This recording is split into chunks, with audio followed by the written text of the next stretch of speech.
حضرت ابراہیم بن ادہم علیہ الرحمہ کے پاس چند لوگ آئے اور کہنے لگے کہ حضور، فلاں راستے میں ایک شیر بیٹھا ہے اور راستہ بند ہو گیا ہے، وہ شیر وہاں سے جاتا ہی نہیں، جس سے لوگ بہت پریشان ہو رہے ہیں، فرمائیے کیا کریں؟ حضرت ابراہیم اٹھے اور جہاں شیر بیٹھا تھا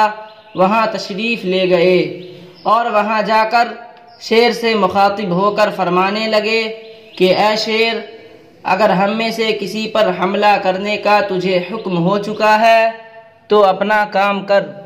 اور اگر ایسا نہیں تو یہاں سے اٹھ اور اپنی جگہ چلا جا۔ شیر نے جب یہ سنا تو فوراً اٹھا اور حضرت ابراہیم بن ادہم علیہ الرحمہ کی طرف دیکھنے لگا، اور پھر وہاں سے واپس جنگل میں چلا گیا۔ اس واقعہ سے ہمیں یہ معلوم ہوتا ہے کہ اللہ والوں کی حکومت شیروں پر بھی ہوتی ہے،